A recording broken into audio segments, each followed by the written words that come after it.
नमस्कार. आज आपण एका खूप खूप दुःखद घटनेबद्दल बोलणार आहोत. 12 जून 2025 एअर इंडिया फ्लाईट AI-171. हो. अहमदाबादहून लंडनला जाणार आहे बोईंग 787 ड्रीम लायनर विमान होतं, जे टेक ऑफ नंतर काही क्षणातच कोसळलं. आणि आकडेवारी पाहिली तर मन सुन्न होतं. 260 मृत्यू, यात विमानातले 241 आणि जमिनीवरचे 19 लोक. खरंय. आणि फक्त एक प्रवासी यातून वाचलाय, एक ब्रिटिश नागरिक. अर्थात तो गंभीर जखमी आहे. आज आपण ह्याच दुर्घटनेबद्दल बोलूया. म्हणजे प्राथमिक तपासातून जी माहिती समोर आली आहे त्याचा आढावा घेऊ. हे कसं घडलं असावं, काय कारणं असू शकतात, ह्यावर जरा सविस्तर चर्चा करूया. नक्कीच.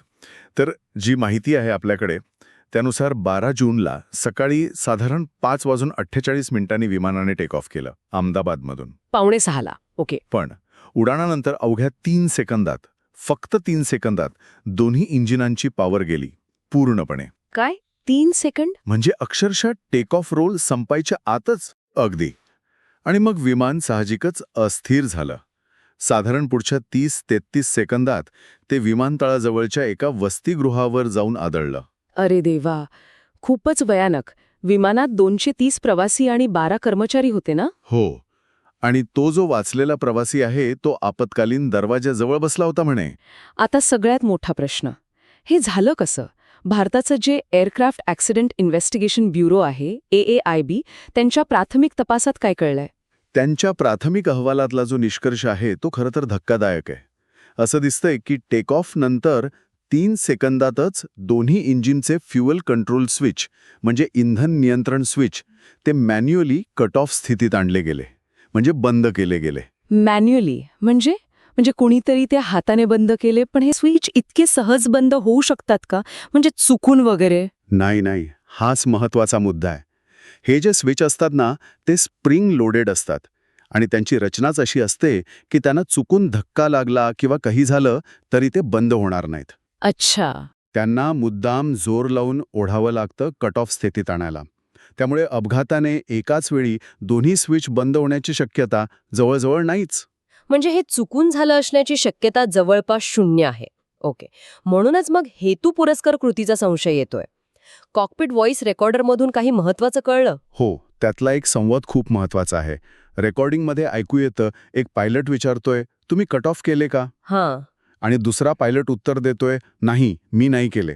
यावरून त्या क्षणी कॉकपिटमध्ये काय गोंधळ उडाला असेल याची कल्पना येते.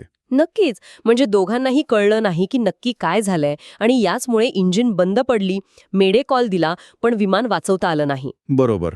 मग आता प्रश्न येतो की ही चूक होती की घातपात? म्हणजे जर स्विच मुद्दाम बंद केले गेले तर मानवी कृतीकडे लक्ष जातंय. यात यांत्रिक बिघाडाची शक्यता तपासात समोर आलीये का?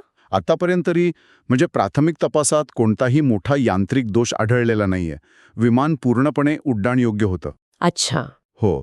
एक गोष्ट आहे की अपघाताच्या काही आठवड्यांपूर्वी UKCAA बोईंग 787च्या इंधन नियंत्रण व्हॉल्व्हबद्दल एक सूचना जारी केली होती. पण ती बंधनकारक नव्हती आणि तिचा थेट संबंध ह्या घटनेशी अजून तरी जोडलेला नाही. बरं.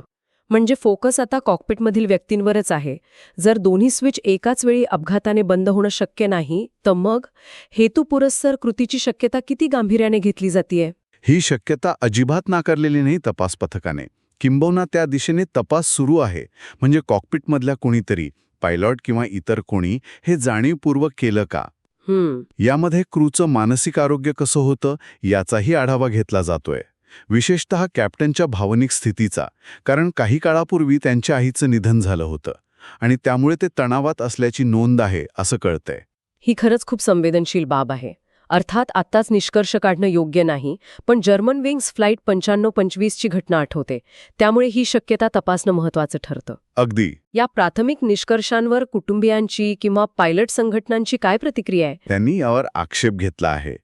म्हणजे पीडितांची कुटुंबे आणि पायलट संघटना म्हणतायत की हा अहवाल अपूर्ण आहे, कदाचित एकांगी असू शकतो. अच्छा. त्यांची मागणी आहे की फक्त पायलट्सवर लक्ष केंद्रित करू नका. विमानाची रचना, ते स्विच कॉकपिटमध्ये कुठे आहेत, त्यांचं लेआउट आणि पायलटच्या मानसिक आरोग्य तपासणीची प्रक्रिया, या सगळ्याची सखोल चौकशी व्हायला हवी. बरोबर. एअर इंडियाच्या सीईओनी पण म्हटलंय ना की तपास अजून पूर्ण झालेला नाहीये. हो, त्यांनी ते स्पष्ट केलंय. म्हणजे प्रश्न फक्त व्यक्तींवर नाही तर सिस्टम आणि प्रोटोकॉलवरही उपस्थित केले जात आहेत. या घटनेचे जागतिक पातळीवर काय परिणाम